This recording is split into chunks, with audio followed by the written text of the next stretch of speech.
بسم الله الرحمن الرحيم، والصلاة والسلام على أشرف المرسلين. الخطاب متاعي هذا رسالة موجهة إلى السيد حمادي الجبالي، ويجب نشره على أوسع نطاق.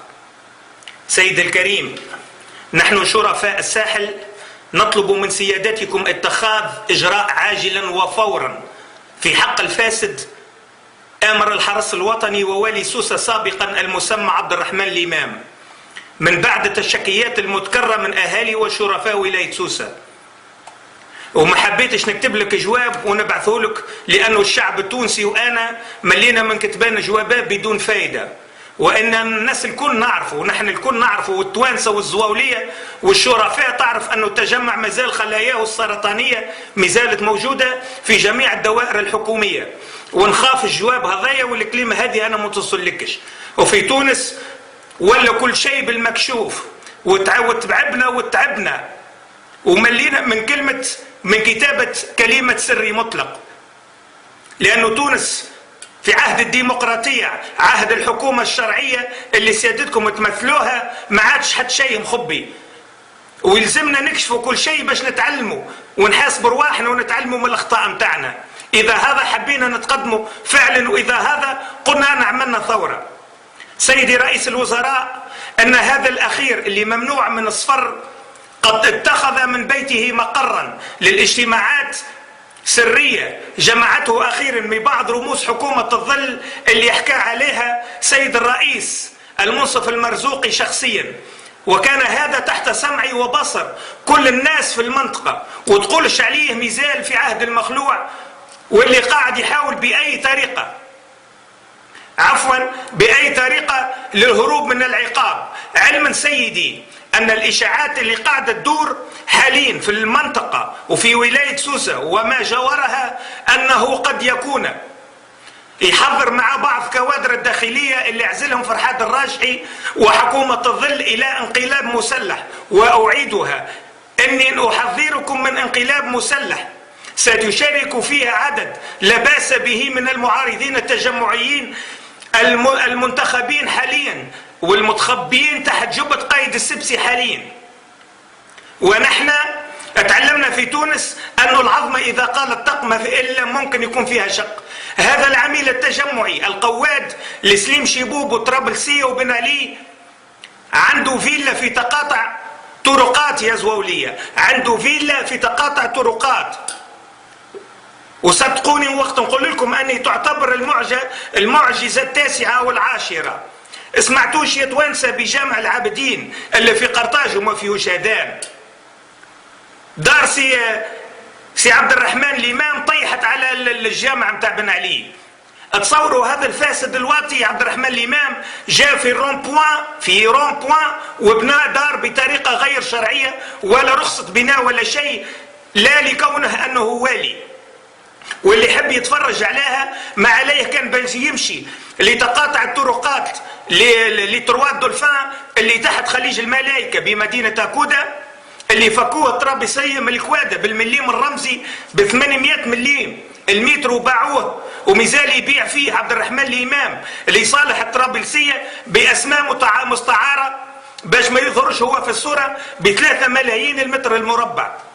سيدي رئيس الوزراء وسيدي وزير الداخلية وسيد الرئيس الدولة المنصف المرزوقي، أنه عار علينا وعليكم وعلى الحكومة اللي دفعنا عليها وما زلنا ندافع عليها بدمنا بوقتنا وبفلوسنا وبجاهنا، باش نراهو أن هالعميل هذا بالرغم ارتكبه من فظاعة وفساد مالي وسياسي وإداري وأخلاقي في حق هذا الشعب وفي حق تونس، مازال يعمل اللي يحب ويعطي في الأوامر وكأنه مازال والي، وأنه من العار علينا جميعا أن نشوف بلادنا ماشية الحرب أهلية ونقعدوا ساكتين. سيد الرئيس، علما سيدي وأخي الفاضل حمادي جبالي، نحن السواحلية أشرف الشرفاء وما نحبوش ناخذوا حرمتنا وحقنا بيدينا. نحن نؤمن بصدق ونؤمن بسياستكم وبوثيقتنا في حكومتكم ثقة عمياء، وما عليكم إلا التحرك الآن وليس غدا سيد الرئيس، قبل فوات الأوان وقبل أن تغرق تونس في بحر من الدم. وهنا لا أريد أن أذكركم سادة الكرام في الرخص التاكسي العداد والتاكسي الجماعي والأراضي المهيئة كمناطق خضراء اللي يفوت فيها هذا العميل الأخير التجمعي لحسابه الخاص ومن أجل عيون فلان وفلتان، والفلوس اللي قاعد يهرب فيها الآن وقت الثورة للخارج في حسابات مستعارة، علما أنه اكتب عديد أملاكه لأقاربه متاعه قاعدين يبيعوا فيها سرا حتى ما يكشفش أمره. وما كومش في حاجة باش نفكركم في 5000 متر مربع اللي ياخذاهم كدوه على البحر في هرقلة، وما كومش في حاجة سادة الكرام باش نفكركم أنه ابنه كان يبيع في رخص التاكسي كي الكسكروتات لاصحابه وعائلاتهم في الكلية إيسات بسوسة، وما كومش في حاجة بنفكركم أنه سوالي سوسة اللي عينه سليم شيبوب وطرابلسية هذا بدون اعتبار بنات الوصول وبنات الرجال السواحلية الشرفاء اللي كان يهبط فيهم هالعميل هذايا راوس بالحرقوس والحنة من فوق المنصات باش يهزهم لدار الولات بقرطاج حنبعل باش يستفعل فيهم بن علي، والمواطن والبسيط يدفع في المليارات لصندوق 26 وفي باله أنه دار الولات هي دار الاجتماعيات وما يعرفش أنه هي دار لتعاطي البغائل والفسق والفاحش والصاهرات حمراء إلى مطلع الفجر، جمعت بين الفن والسياسة وكان يحضرها أغلبية ما ناشدوا سيدهم بن علي للانتخابات 2014. برا يكسركم ربي ما كسرتوا أعراض نساء.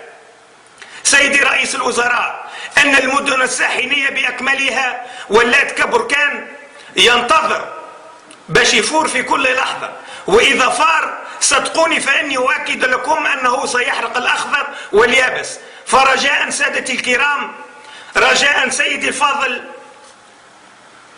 الدكتور المنصف المرزوقي، رجاء سيدي الفاضل حماد الجبالي اتخاذ الاحتياطات والإجراءات اللازمة والردعية في محاسبة هذا الأخير وإيقافه والشروع في مقاضاته فيما اقترفه في حق هذا الوطن وحق هذا الشعب. علما سيدي حماد الجبالي عند فتح ملف الثقيل بالمحكمة الابتدائية بسوسة ادعى هذا الواطي أمام المحكمة أنه مريض بمرض شنش يقول فمي الزهايمر. فأين أنت من المحاسبة يا حكومة الثورة؟ وأين أنتم من فتح ملفات الفساد سادة الكرام؟